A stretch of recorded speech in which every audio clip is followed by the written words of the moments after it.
Com a paz do Senhor Jesus a todos. Pode mandar convite aqui a todos? Concluir. Bomba, que legal, ótimo. Muito bom. Eu não sabia que tinha esse recurso aqui no Facebook. Isso é muito bom.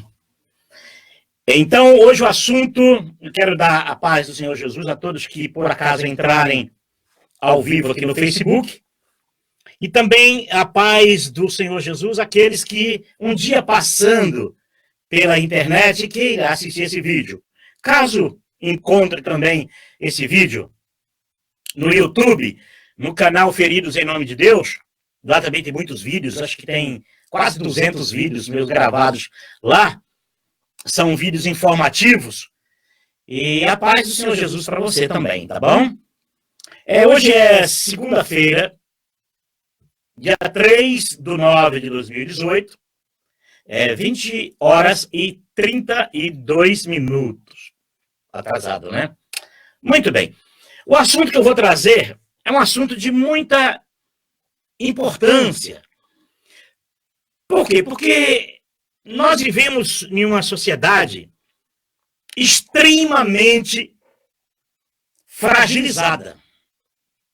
E era para ser ao contrário. Era para vivermos em uma sociedade madura. Uma sociedade que adotasse a reflexão em tudo.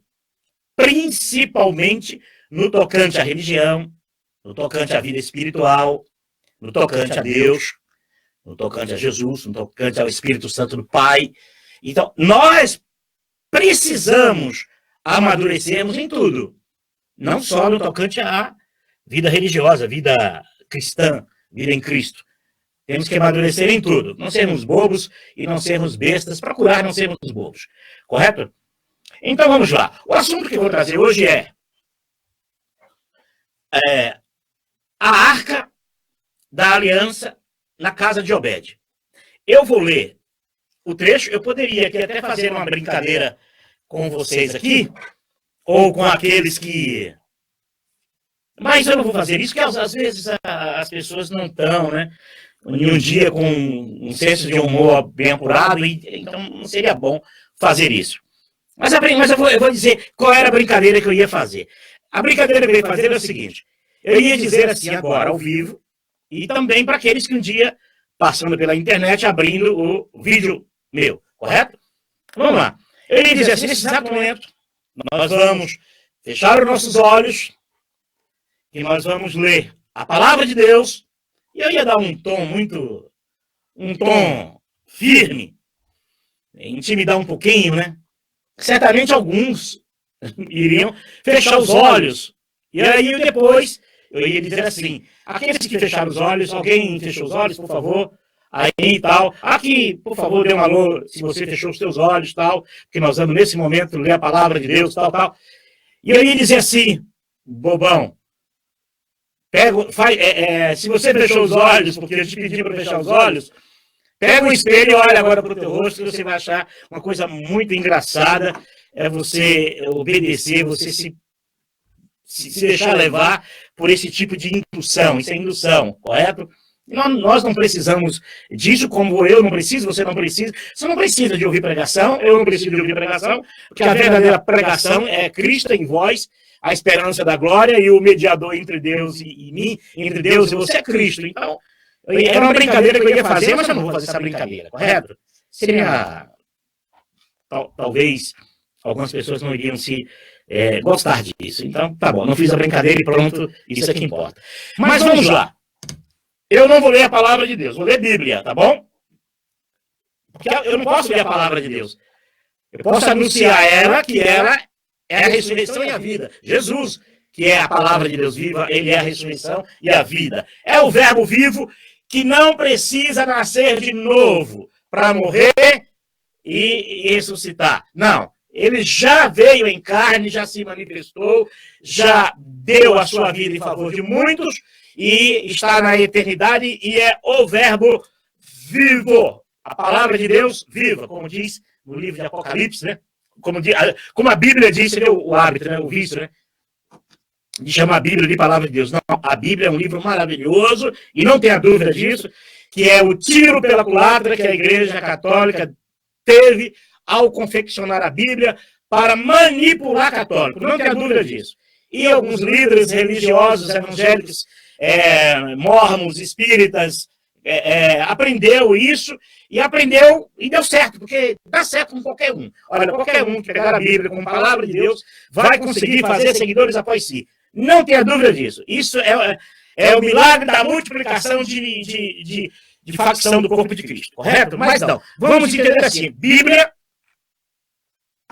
fala da palavra de Deus viva no coração do homem. A Bíblia é testemunho vivo do verbo vivo.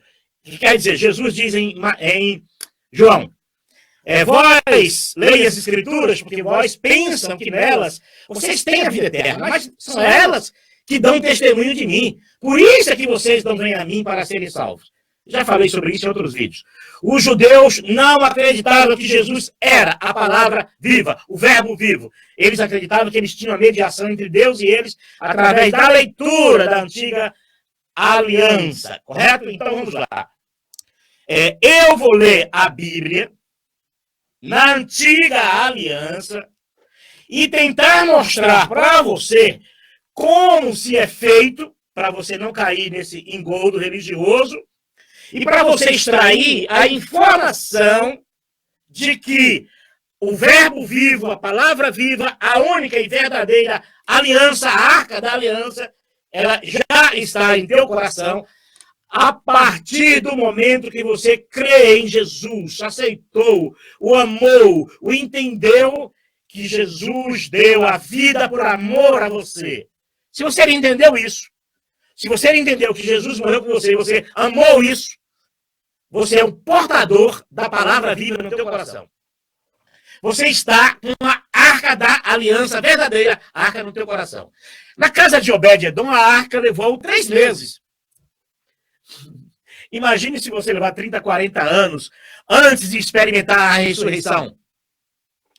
Digamos que você viva até 100 anos. E você conheceu agora, nesse exato momento, você entendeu que a verdadeira arca está em teu coração. Você percebeu que a arca permaneceu na tua casa muito mais tempo do que na casa de Obed? E o impressionante, que você está levando o de mais precioso na tua vida, que é o Cordeiro vivo, o Jesus vivo, aquele que morreu e ressuscitou. O culto vivo no teu coração. Por isso que eu tenho dito muito isso. Que o culto físico, ritualístico, regado a cânticos e frases e gestos e sacrifícios, não tem nada a ver com o verdadeiro culto dado ao Pai através de Jesus, que é morte e ressurreição de Jesus na tua vida, é o culto que agrada a Deus, já que Deus não se agrada com coisas materiais. Deus é espírito, o que importa é que adore em espírito. Então você não pode servir a um Deus de espírito fisicamente. Você não pode servir a um Deus que é espírito com coisas materiais. Muito menos com dinheiro, mamão, né? Muito menos com isso. Seria uma ofensa. Você igualar Deus àqueles deuses pagãos da antiga aliança, né? Um Deus propineiro, um Deus que adora propina.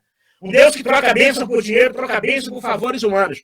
É preferível você amar a Deus como o apóstolo Paulo ensinou aos atenienses, o Deus que não habita em templo e não quer nada das mãos dos homens, como se ele precisasse de alguma coisa. Você já imaginou você levar Deus nas costas?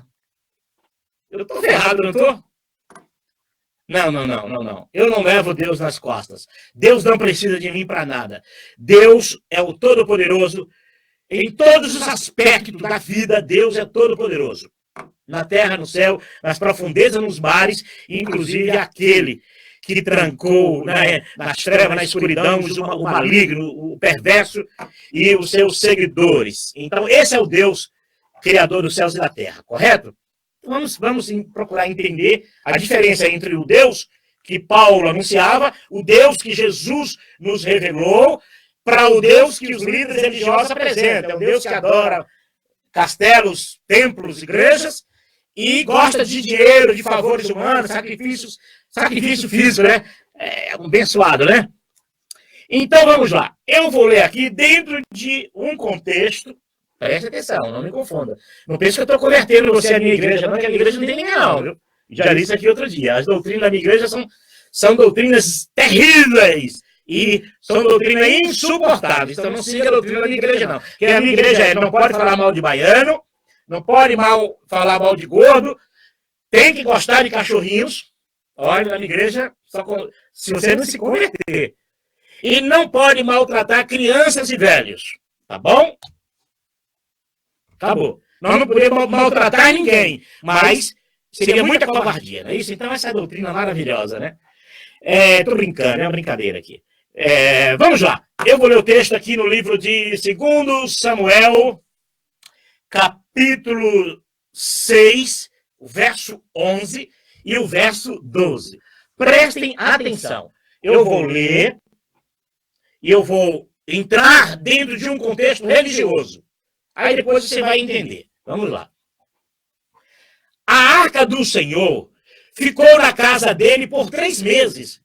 E o Senhor o abençoou e a toda a sua família. E disseram ao rei Davi: o Senhor tem abençoado a família de Obed-edom e tudo o que ele possui por causa da arca de Deus. Então Davi, com grande festa, foi à casa de Obed-edom, ordenou que levasse a arca de Deus para a cidade de Davi. Pronto. Essa leitura,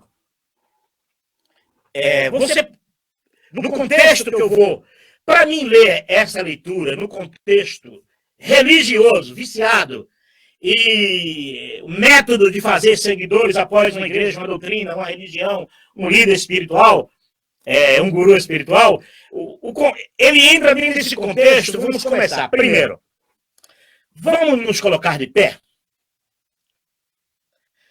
Por quê? Porque quando você diz assim, vamos nos colocar de pé, os ouvintes, aqueles que estão ali, eles já entram com um processo de um pré-toque a caminho da indução, que quem entra já entra na visão de que a igreja, Deus habita ali, visão errada, mentirosa e enganosa. O púlpito, o lugar santo, na mente humana, na mente das pessoas que vão buscar esse tipo de pregação. Entende-se dentro da subconsciência de que o pregador ele é uma autoridade espiritual, o homem que Deus colocou ali para falar através dele, da pregação dele, falar com você. Então, o homem que representa uma divindade, não importa a religião, vai estar sempre esse mediador querendo ser mediador de uma divindade. Então, seja qual for a divindade, eu não quero saber de mediadores. E outra coisa, Jesus só media para mim uma divindade, Deus, o Criador dos céus e da terra. Se alguém dissesse para mim, Jesus está mediando aí outra divindade, eu digo, leva esse Jesus para você. Eu quero o Jesus eterno, o Filho do Deus vivo, que morreu e ressuscitou, e é o verbo vivo, correto? Então vamos lá. Vamos ler a palavra de Deus. Eu vou usar esse método da Igreja Católica de apelidar a Bíblia como palavra de Deus. Isso é uma maneira de dizer que a Bíblia, ela é uma espécie assim, de mediadora, ela tem uma espécie, eu vou espiritualizar a Bíblia para ela se passar por palavra de Deus, para tomar o lugar da única e verdadeira palavra de Deus, que é Jesus. É o verbo vivo de Deus. E a Bíblia é um livro que dá testemunho dessa palavra viva que está no nosso coração. Isso que é maravilhoso. Se você é surdo ou você está em uma cama doente, cego, não pode ler, não pode ouvir, ou você está em um país proibido a venda de Bíblia, você pode viajar sim com a palavra de Deus viva no seu coração, jamais o homem conseguirá tirar essa informação de você, a não ser que você queira, né? Você pode viajar tranquilamente para a Coreia do Norte, se você trabalhar em uma embaixada, em algum órgão do governo brasileiro, tem algum tratado com o Irã, com a Coreia do Norte, ou com algumas regiões lá, ligadas ali à região ali do Tibete, e por aí. Você pode levar a palavra de Deus viva. Então, olha, se você levar a Bíblia, você pode tomar na cabeça.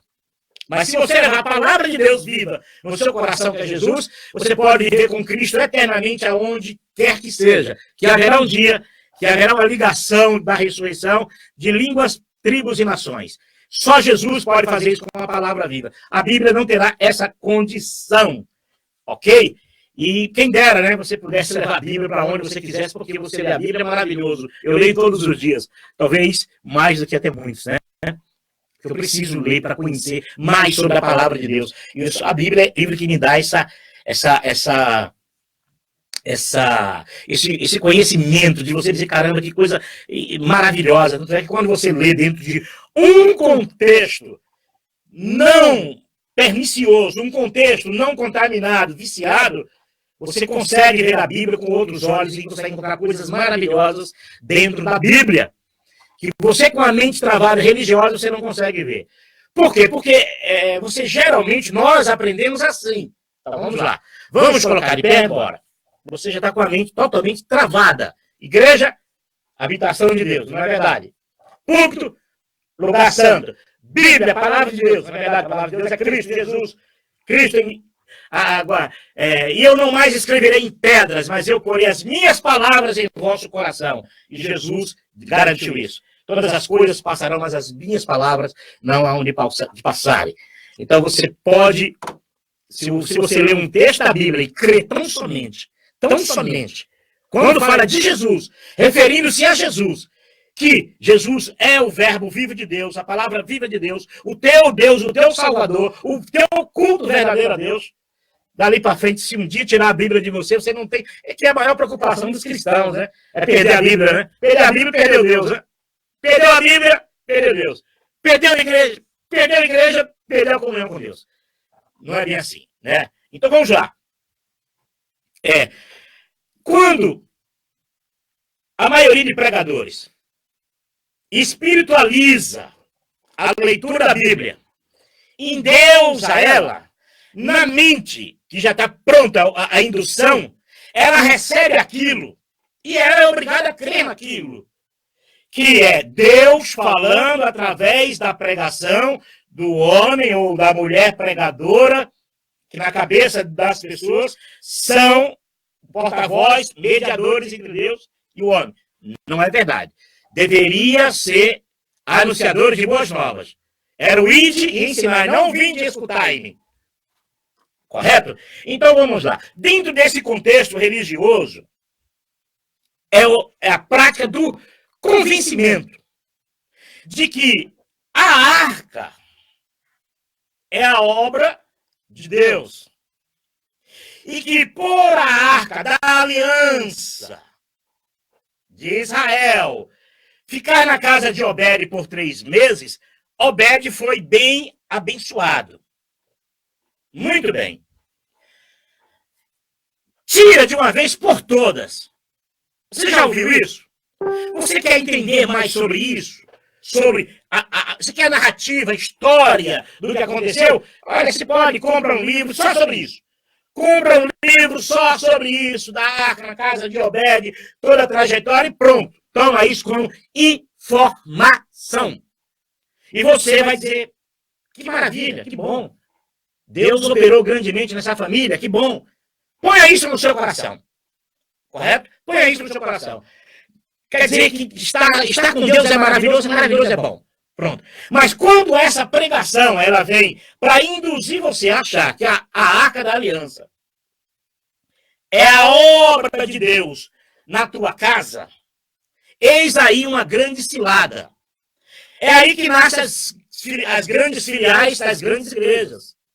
Porque você já entra com a mente travada, achando que a igreja é a casa de Deus, achando que o púlpito é um lugar santo, e achando que a pregação do teu líder é Deus falando com você. É a mediação de Deus e o homem. O pregador, representante de uma divindade, na verdade ele é mediador. Toma o lugar de Jesus, o único mediador entre Deus e o homem. Eu quero dar a paz do Senhor Jesus aqui a todos que estão aqui. Se eu for falar nome por nome, um por um, fica um pouco demorado, então eu não dá para falar assim no varejo, entendeu? A paz do Senhor Jesus aqui no atacado, hein? Maravilhoso, né? Aqui no atacado você pega todo mundo, Deus ama a todos, glória a Deus, pronto, acabou. Imagina, Deus ama um por um, Deus ama você, Deus ama você, Deus ama você quer 3 dias falando isso. Então, vamos lá. Presta atenção da grande armadilha e a grande cilada. Porque essas mensagens são espiritualizadas e endeusadas nas religiões e igrejas. Porque isso tem método. Isso tem um método. E esse método, ele funciona. Esse mecanismo, ele funciona. Você abre uma igreja, traz uma pregação dessa, no mínimo você vai encontrar na rua muitos católicos, evangélicos, espíritas, decepcionados com as suas igrejas e vai entrar na sua igreja. E você traz uma mensagem dessa, espiritualiza ela, endeusa essa mensagem. O que é que vai acontecer? Que no fim da mensagem, de uma maneira ou de outra, eu vou colocar na cabeça do ouvinte, do necessitado, Paulo necessitado, né? Que você tem que fazer para ser bem abençoado como Obed fez. Leve a arca para sua casa. Traduzindo, faça da tua casa um ponto de pregação. Eu morei, deixa eu ver quantas vezes eu levei essa tal de arca para minha casa. Levei uma em Santo André. Levei... Não, Santo André. Uma em Santo André. Levei uma vez em Mauá. Onde foi outro lugar? Foi 3 lugares, foi 2 ou 3 lugares. Que eu levei essa tal arca para minha casa. Quando essa tal arca vai para a tua casa, potencialmente, você é um novo ponto de pregação, é uma nova igreja que vai nascer na tua casa. Aí você converte muitos convertidos. Vamos converter aqui 30 convertidos. Pronto, a casa dele tem 30 vidas novas. Se você for analisar, a maioria ali, a maioria são pessoas que já creem em Jesus. Quer Jesus. Ah, mas são pecadores. Olha, quem não é pecador? Olha, se alguém for salvo, quem não é pecador, tá perdido, viu? Principalmente, né? Principalmente quando Jesus conhece o coração de todo mundo. A melhor coisa do mundo é fugir da aparência do mal, para que Deus conheça. Teve um período na Idade Média que eles chamavam, alguns teólogos, de intentos do coração. Então é aquilo que Paulo disse: o bem que eu quero fazer eu não faço, mas o mal que eu não quero, isso tanto eu faço. Mas a intenção de Paulo não era fazer. Miserável homem que sou, a intenção dele não era ser miserável. A intenção dele era querer fazer tudo para agradar a Deus, correto? Então, você é um pecador de carteirinha, tá bom? Diplomado, você é pecador de carteirinha. A diferença é que o intento do nosso coração é não pecar e não magoar o Espírito Santo de Deus. É procurar se arrepender a cada dia e não fazer as coisas erradas para não aborrecer o nosso maravilhoso Deus. Pronto, então vamos lá. Quando você diz assim, pastor, padre, pai de santo, rabino, meu guru, eu tenho uma casa e eu gostaria que lá se tornasse um ponto de pregação. Rapaz, o pregador vai dizer, olha, o Espírito de Deus pousa sobre mim, porque a minha pregação dá um resultado desse. Olha, resultados bons para empresas. Não é só a igreja, não. O sujeito lá pega uma revista, põe um monte de mulher nua na revista. Claro que vai dar certo. Ele só vai enriquecer. E a próxima revista que vai sair na banca, daqui a 30 anos, vai estar gente nova lá daqui a 30 anos. Nunca vai ser velha. Só as novas. Vai dar certo. Igreja, religião, é assim. Você abre um ponto de pregação na casa de alguém, é lógico que ali vai se tornar uma filial, potencialmente vai ser uma nova igreja daquela igreja. E ela tem uma, vai ter duas, depois de duas vai ter 3, e se você conseguir 10 pontos de pregação, olha, se eu fosse, eu tenho certeza do que eu vou dizer para vocês aqui, se eu fosse abrir uma igreja, eu tenho certeza absoluta que eu teria um bom resultado. E eu fugi disso para não ter resultado. Eu tinha tudo e não quis. E não quero. Porque eu sei que eu iria convencer muita gente a seguir as minhas doutrinas e abrir igreja na casa deles, porque uma pregação bem feita, uma pregação carregada de crendice, de sentimentos, você convence muita gente. Você convence muita gente. E para você convencer alguém de a arca tem que estar na casa de Obed, que a arca tem que estar na tua casa, Você pode pegar a maioria de pregadores, vai em qualquer igreja, visite as igrejas, anote, leva um gravador, anote a pregação nessa passagem, veja na internet. É a arca na casa de Obed, é a arca na tua casa. Não tem arca. Não existe arca na tua casa. A verdadeira arca é estar no teu coração, que é Jesus, quando ele diz assim, eu estarei convosco todos os dias de vossas vidas. E se você quiser dar fruto para Jesus, ide anunciar. Não é ouvir na minha casa e escutar, e olha, a arca está lá, a obra de Deus está na minha casa, lá tem culto, lá Deus fala, lá Jesus está operando. Não existe isso. Isso é uma ficção religiosa que funciona, mas não provém da verdade. Porque Jesus disse isso. Quando alguém vos disser, eis que o Cristo está ali, eis que o Cristo está no interior da casa, não deis crédito. Por que Jesus diria isso? Porque Jesus sabia que esses métodos, esses mecanismos religiosos iriam existir. E é lucrativo. É lucrativo não só financeiramente, mas é lucrativo você ter um povo prostrado a você, que se dobra diante do que você diz, que se dobra diante do que você quer, impõe. Não é verdade? Então vamos lá. Aí a tua casa vira culto, se torna uma casa santa. Teoricamente, Deus é obrigado a fazer o que fez na casa de Obed. Se a arca na casa de Obed é a obra de Deus da tua casa, ai de Deus. Mas vou falar uma coisa, ser sincero. Ser sincero a você. Eu acho que eu só me ferrei. Quando essa tal de arca foi para minha casa, eu só me ferrei. Gerei dependentes religiosos, não tenha dúvida disso. Para a igreja foi um sucesso. Eu acho que foi um sucesso. Se eles disserem que não, são traidores. Viu, Maranata? Viu a igreja cristã Maranata? Viu o cabelo branco? Filho capeta?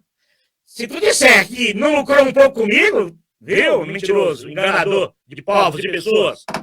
Claro que dá lucro. Claro. Que é um aqui, outro ali, outro lá, outro aqui, outro lá, embaixo, cidades, interior de São Paulo, interior do país, aquela coisa toda. É lógico que essas empresas religiosas crescem. É lógico que vão dar lucros. É lógico que vão pegar um povo desesperado por igreja, não por Deus. É lógico que vão pegar um povo desesperados por igrejas. Nós estamos vivendo em um contexto que as pessoas vivem muito bem sem Deus. Elas só vivem sem igreja. As pessoas não conseguem viver sem igreja. Mas sem Deus vive tranquilamente. Porque cada líder religioso tem um movimento de Deus para implantar no coração, e às vezes um Deus cínico, enganador, futriqueiro e mentiroso, que é conivente com as falcatruas, com as mentiras, com pregações enganosas e mentirosas. Não é o Deus verdadeiro. Não é o Deus de Jesus. É o Deus do ventre deles. De muitos. Não de todos, é lógico, né? Também se fosse de todos, a sociedade afundava de vez. Graças a Deus que não, hein? Eu tenho pessoas amigas que não entram nessa não, viu? E até espero, né? Que eu tenho uns amigos que eu espero que um dia ele saiba dar um calcanhar e fazer de cabeça assim uma igreja e joga a igreja no fundo do gol, da área lá. E sai com Cristo, dizendo ao mundo que Jesus está vivo, dizendo ao mundo que Jesus é o verbo vivo, e onde quer que você esteja, creia tão somente que ele habita na tua vida, correto? Então vamos lá. Então a pregação que distorce as escrituras para dizer que a arca da casa de Obed é cultos na tua casa, porque Deus está abençoando a tua casa, que você vai ser abençoado porque abriu a casa para a obra de Deus, não provém do Espírito Santo, não provém da verdade, não provém do Espírito de verdade. Isso provém do espírito de mentira e de engano, porque Deus não condiciona culto na tua casa para abençoar a tua vida. É claro quando as Escrituras dizem, não sabeis que o que penso de vós é para o bem e não para o mal? Qual dos filhos que pede ao pai uma pedra, um pão e dá uma pedra? Ou dá uma serpente? Nós vivemos em um contexto de vida real, de um Deus real, de um Jesus real, que mesmo ferrado, você tem a esperança da ressurreição e a vida. Mesmo rico, você tem a esperança da ressurreição e a vida. A história da obra na tua casa Ela não existe. Ela é uma ficção religiosa que engana muita gente. Muitos são enganados por isso.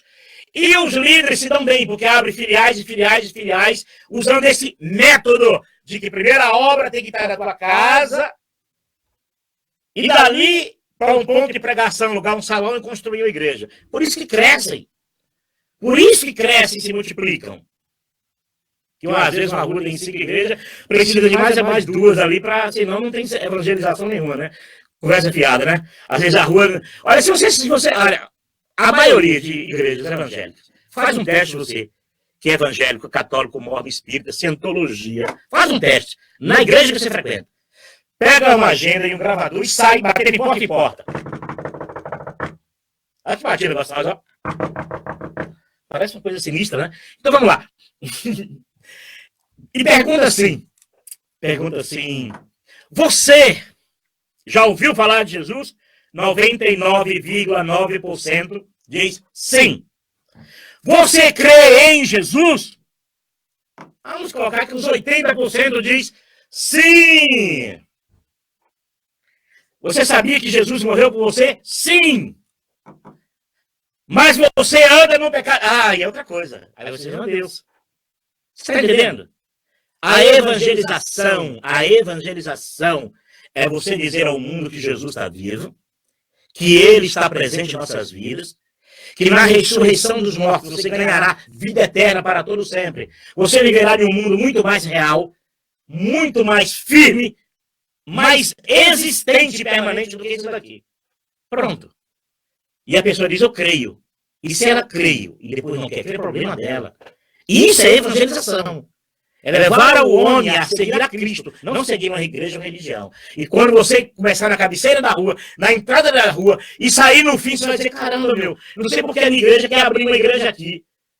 Esse povo aqui já está todo evangelizado. Se você fizer assim, você vai ver que os bairros, principalmente no Brasil, em São Paulo, não existe uma rua, um povoado que já não esteja evangelizado. E aí? O que estão fazendo é converter convertido. São pregações para converter convertidos. E converter convertido, o resultado é money. Ou então dependência das pessoas depender de você. E ficar seguindo você e você se tornar um guru espiritual daquela pessoa. Não vive ele, também não vive você. Os dois morrem para a vida maravilhosa que Deus deu para viver, às vezes, com família, com filhos, esposa, com maridos, com irmãos, parentes, daí pronto, aí por diante. Anula tudo isso para viver uma ficção religiosa e fugir da verdade, do verdadeiro evangelho de Deus. Então é o seguinte, vamos lá sobre a obra de Deus. Aí você não se sente culpado. Puxa, o pastor falou um dia da obra na minha casa, eu senti que era Deus falando que ali eu tinha que abrir a minha porta da casa para um culto. E aí, você não fez, levou 1 ano, 2 anos, 10 anos, 15 anos com a mente travada porque não fez isso, se sentindo culpado. E se você passou a maré do desemprego, como o Brasil está passando, aí ferrou. É por isso, se a minha vida hoje está desempregada, ele não vai olhar para os 13 milhões de desempregados, não. Ele vai olhar só para ele. Se eu não estou em emprego hoje, é porque um dia eu não abri a porta da minha casa para culto, para obra, para a arca entrar na minha casa. Não é verdade isso. Uma vez os discípulos de Jesus perguntaram para Jesus, mestre, o que faremos nós para realizar a tua obra? Vamos às respostas? Quais dessas respostas é verdadeira? Jesus respondeu, é necessário que você coloque a arca na tua casa, como Obed fez. Resposta 1, verdadeira ou falsa? Falsa. Resposta 2, você tem que realizar a obra de Deus. Evangelizar, trazer pessoas para dentro da igreja, lavar a igreja, pintar a igreja, dar oferta, dar dízimo. Falsa ou verdadeira? Resposta 2, falsa. Então a obra de Deus é eu fazer todas as coisas que a igreja determina para eu fazer em nome de Jesus. Falsa ou verdadeira resposta? Falsa. Qual foi a verdadeira resposta de Jesus para essa pergunta, que é uma pergunta que até hoje cristãos não fazem aos seus pastores, seus padres, seus líderes, seus mestres. Não perguntam, tem medo. Porque possa ser que na hora que perguntar, ele já está com o casco lá para dar um coice daqueles. E se você insistir, ele vai dizer assim, olha, se você não está gostando da igreja, procure outra. Aí ele esquece que você já abriu a casa de Obed para tal arca entrar, né? A resposta de Jesus foi, a obra de meu Pai é esta, que creia naquele que o Pai enviou. É lindo, né? Que evangelho é esse? Que evangelho é esse? Que a obra de Deus é você crer que Deus enviou Jesus. Você guardar isso no teu coração. Você viver para isso no teu coração. Você esperar na ressurreição e na vida para que um dia você possa morar na eternidade porque você creu nisso. Olha, se você creu nisso, você já está realizando a obra de Deus. Tudo que vier depois disso é consequência do teu grande amor por Cristo. O que você fizer pelos outros, que você ajudar, como religião, Tiago disse que a verdadeira religião é cuidar dos órfãos e das viúvas, não é isso? Se você fizer coisas boas para as pessoas, isso é fruto do teu entendimento de que a verdadeira obra já está no teu coração. Por isso que quando perguntaram para Jesus, mestre, devemos adorar a Deus em Jerusalém ou aqui em Samaria? Porque os nossos líderes religiosos dizem que é aqui em Samaria. E já vocês dizem que é lá em Jerusalém. Aí Jesus disse, não, nem lá e nem aqui. Em outras palavras, deixa eu traduzir em português.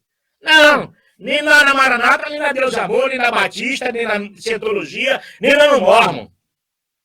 A hora vem, a hora é em que os verdadeiros adoradores adorarão o Pai em espírito e em verdade. Que Deus é espírito, e quem o adora também deve adorar em espírito. É interno, internizar dentro da tua vida o verdadeiro culto, o verdadeiro templo de Deus, e você possa dizer assim, eu adoro o Pai em espírito, é dentro do teu coração. Não é igreja, local, lugar. Não. É na tua própria vida. É isso que você precisa. Você tem essa informação, faça o que você quiser. Quer inaugurar tua casa para culto? É um bom negócio. Teu líder, para você não. Para você, péssimo negócio. É um péssimo negócio. Tua vida fica... Tua vida é colocar assim, talvez assim, ó. Entendeu? E poucos é que vão valorizar esse tal sacrifício. Esse tão grande sacrifício. Paulo, quer dizer então que eu não posso abrir a minha casa para irmão? Isso é outra coisa. Tem coisa melhor do que você sentar em uma mesa com pessoas libertas, com pessoas que entendam que Jesus é o verbo vivo e você tratar desses assuntos e as pessoas te entenderem, você compreender elas te compreenderem e você compartilhar e dar e receber essas informações. Tem coisa mais maravilhosa que isso?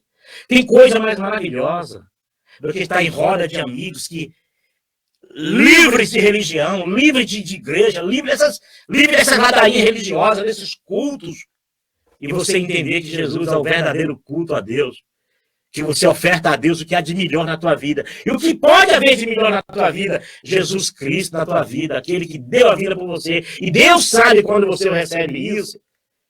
Só resta a tua alma se deleitar.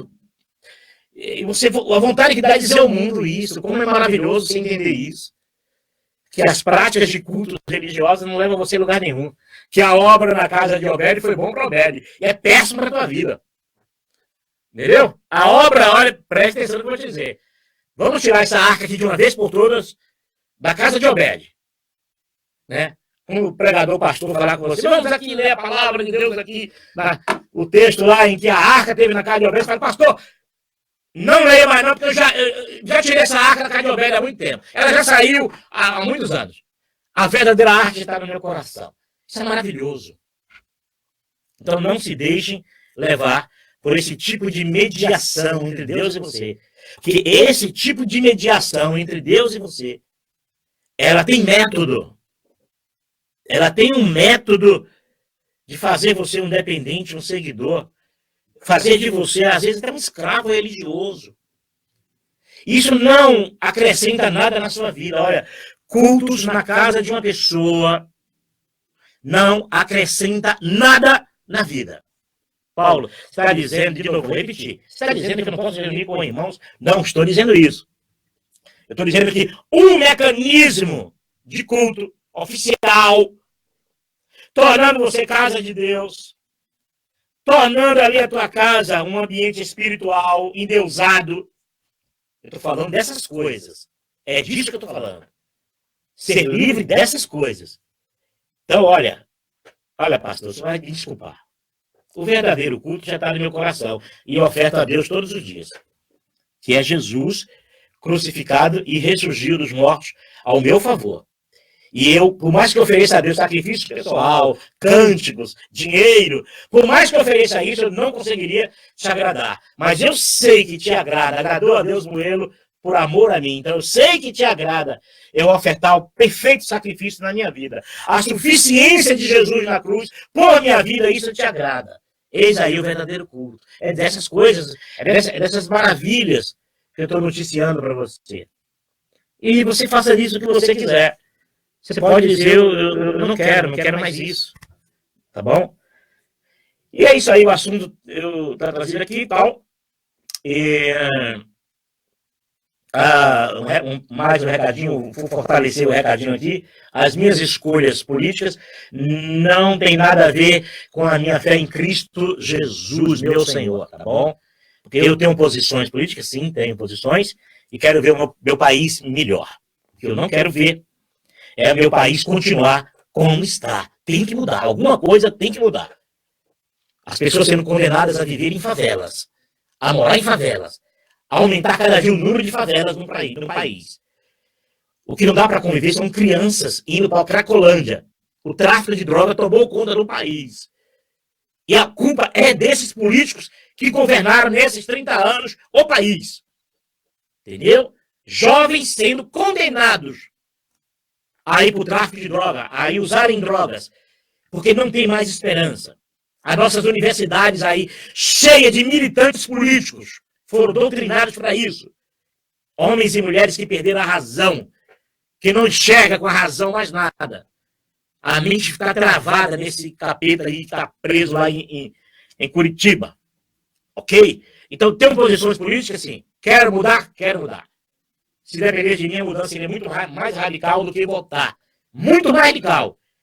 Na minha cabeça para mim, só uma transição militar para mandar esses políticos, vagabundos, ladrões e corruptos para a cadeia ou expulsar do país. Essa é a minha opinião. Mas como eu tenho uma arma poderosa na mão, que é o voto, eu vou usar dessa arma poderosa para banir esses políticos corruptos que reinaram nesses 30 anos no país, que foram presidentes deste país, que comanda hoje esses grandes partidos que estão aí. Então, é o meu direito? Sim. Melhor do que não fazer nada. Porque não fazer nada é triste. É triste a ideia de política, esporte e religião não discuto. Besta, bobo. Você foi enganado por essa falácia. Você foi enganado por esse... Que quem implantou isso foi os líderes... Isso começou nos líderes religiosos e contaminou os líderes políticos. É isso que eles querem mesmo. Que você fique besta, que você não discuta religião. Olha, não discutir religião é maravilhoso para líder religioso. Não discutir política é maravilhoso para líder político. Não discutir esporte é bom para São Paulo. Palmeiras. Né? Você vai discutir com o corintiano, você está ferrado. Você vai discutir com o corintiano, meu, você não leva uma. Você não ganha uma. Meus cunhados, tudo é corintiano. Eu, como não torço para time nenhum, né? E nem gosto de futebol, para ser franco. O jogo do Brasil, olha lá. Meus cunhados, quando eu vou discutir com eles, assim, entra no assunto de futebol, eu não ganho uma parada com eles, tá louco? Mas mesmo assim eu gosto de discutir. Principalmente eu gosto de discutir, quer ver como eu adoro discutir esporte? Corinthians, hein? A construção do estádio, a roubalheira que houve nos estádios de futebol aí, né? Os milhões que os times de futebol devem à Previdência e não paga, devem ao país e não paga, mas os jogadores são bilionários. Como que eu não gosto de discutir esporte? Viu como eu gosto de discutir esporte? Quem sabe tem um corajoso aí que cobre os impostos desses times de futebol, entendeu? Então eu gosto de discutir esporte, viu? Vamos lá. A paz do Senhor a todos. Deixa eu ver, tem alguns irmãos aqui. Paulo, vamos ver. Paulo, meu irmão. Me chamo Danilo Barreto, pai de Salvador. Olha, meu irmão, sou de uma cidade na área metropolitana de Recife, chamada Abreu e Lima. Nossa, Abreu e Lima, hein? Me lembrei agora aqui, né? Abreu e Lima não é aquela... onde aquela refinaria fraudulenta que compraram, hein? Para tomar surrupiar um monte de dinheiro do país, do povo, né? Não é dinheiro do país, não é dinheiro do povo que morre nos hospitais por falta de remédios, falta de médicos e falta de exames, mas dinheiro para cobrir o rombo desses investimentos fraudulentos tem, né? Eu não sei, Danilo, se tu Danildo, se é a mesma refinaria, sei lá, em Abreu e Lima que tem essa refinaria, foi comprada no intuito de roubar o governo brasileiro, roubar o povo do Brasil. Cidade mais evangelizada, cheia de sinagoga, em cada esquina. Sinagoga, isso não é brincadeira, isso não é muita Babilônia. É isso aí. Não leva, olha, igrejas evangélicas não leva ninguém a Deus e não aproxima ninguém de Deus. Se você está perto de Deus, é porque Jesus te concedeu esse milagre maravilhoso. Igreja não é porta do céu. A porta do céu é Jesus. Ele é a porta do qual nós temos que entrar, pelo qual nós temos que entrar por ela e sermos salvos, né? Entrar e sair, né? Para a vida eterna. Não é entrar e ficar preso na igreja aí, né? Eu entrei pela porta estreita. A igreja é cheia de doutrina. Quanto mais doutrina, mais inferno ela vive. Quanto mais doutrinada ela é, mais enganosa ela é. Essa é a grande verdade. Porque a mente das pessoas fica travadas e aí o líder faz o que quer. Faz o que quer. E as pessoas fazem o que eles querem. Então aqui a paz do Senhor é tudo, glória ao Eterno, Nilson, a paz. Tem aqui, deixa eu ver se alguém escreveu mais alguma coisa. Paulo, o Messias é maravilhoso e único, perfeito, não há outro. Não há outro nome. Então isso dissipa todo o mau entendimento, né, dos líderes religiosos, né? Eu já vi expressões, olha, abaixo de Deus é o líder da minha igreja. Ai, ai. Aqui, a paz do Senhor aqui a todos. Deixa eu ver se tem alguma pergunta para que eu possa tentar responder aqui. Já pensou se alguém aqui me faz uma pergunta e eu não sei responder? Eu estou ferrado, não? Vamos lá. Se alguém tiver uma pergunta, faça agora. O Carlos se para sempre. Olha, não faço pergunta difícil não, viu? E se você fizer pergunta difícil e eu não sei responder, o que é que eu faço? Vamos ver aqui, se tem uma pergunta aqui, se tiver uma pergunta aqui. E olha que os últimos anos, eu tenho lido muito a Bíblia, né? E se eu for usar do mesmo mecanismo de resposta, eu com a Bíblia eu teria resposta para quase tudo. Mas eu tenho certeza que eu seria, não punido, mas Deus iria um dia cobrar de mim isso. E disso eu estou livre, né? Nós temos que ser verdadeiros, não podemos pegar as escrituras e distorcer as escrituras para dar base ao que eu quero, o que eu penso, o que eu deixo de pensar. Nós temos que sermos verdadeiros, porque eu tenho certeza absoluta que todos os líderes religiosos que têm implantado doutrinas no coração e nas mentes das pessoas, elas serão cobradas no dia que estiverem diante do Deus eterno. E não adianta transferir culpa. Mas eu aprendi assim do meu pastor Malafaia, e por isso que eu preguei assim. Eu aprendi lá com o Gedeu Tigueiro da Maranata, e eu aprendi assim, a culpa é dele. Não, viu, Eva? A culpa não, viu, Adão? Não. Nós temos que ter responsabilidade. Temos que ter sim.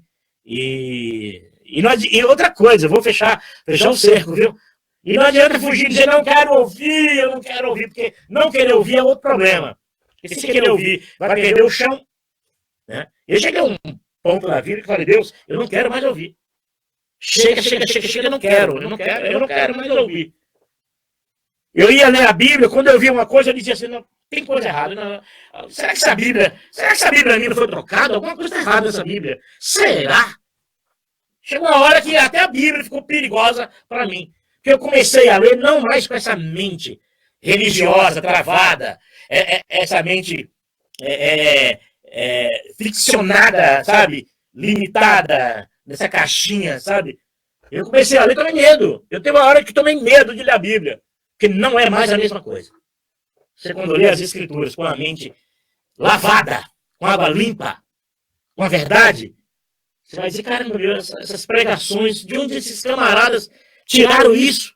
E aí você vai ver dentro de um contexto, não tem lógica, não tem sentido, não tem verdade, não tem princípio. E eu não posso repetir mais isso na vida, porque aí eu estaria fazendo isso conscientemente. E aqueles que fecham os olhos para não ouvir a verdade, com certeza vão continuar no erro. Teve um pastor amigo meu que disse, Paulo, não queira mudar. É 2000 anos de história cristã. Não é você que tem que mudar isso. Nós não podemos mudar. Eu não consigo mudar. Aí vou lá e segue seu caminho. Tá lá, continuando com a mesma mentirada, pregando as inverdades santas, né? É isso, porque não quer a verdade. Não quer a verdade para ser salvos. Não quer a verdade para se salvarem. Essa aí. E às vezes pensa que, olha, a ignorância pode se tornar um Deus na vida de um homem. E uma mulher também, um pregador, né? Porque ele morre de medo da verdade e a verdade desestabiliza. O evangelho verdadeiro tira o teu chão.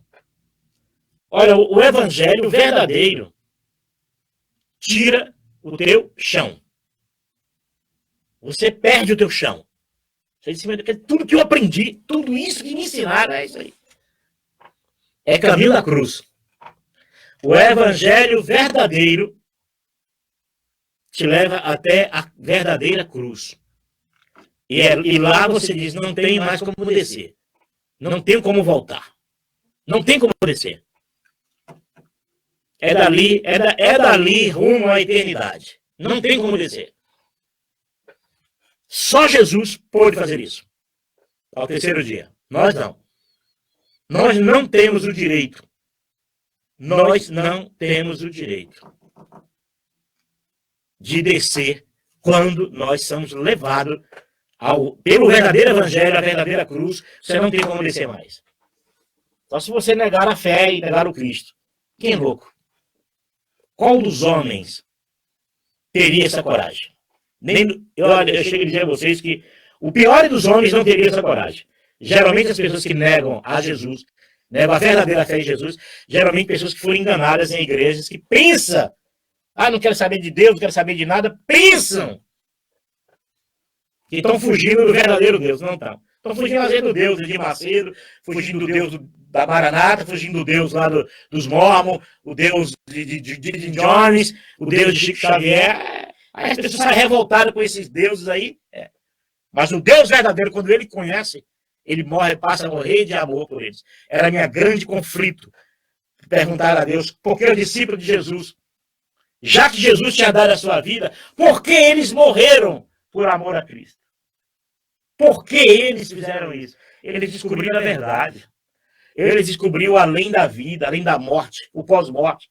Quando eles descobriram que o verdadeiro evangelho de Jesus transportava eles para uma vida eterna e para sempre, há uma grande verdade em tudo que Jesus propôs. Quando eles descobriram isso, eles preferiram morrer. Por isso que eles não se incomodaram com a morte deles. Porque você não tem como mais voltar. Quais dos homens?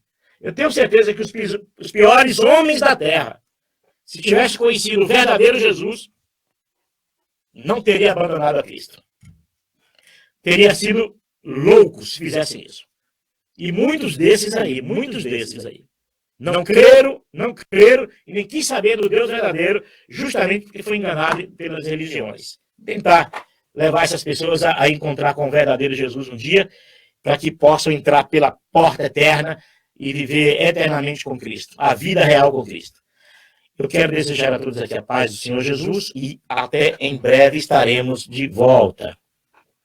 Alguns irmãos, se alguma coisa eu aborreci com o meu jeito de falar, não liga não, tá bom? Se alguns irmãos de esquerda Não, eu quero ouvir o Paulo, porque o Paulo não gosta da esquerda e tem pavor da esquerda, tem sim, mas não é por isso. Nós não vamos misturar, não. Não vamos misturar esse ponto da vida, porque esse ponto da vida isso é independente de vida religiosa, de vida política, de vida esportiva. Isso não tem nada a ver. Esse assunto aqui é outro assunto, tá bom?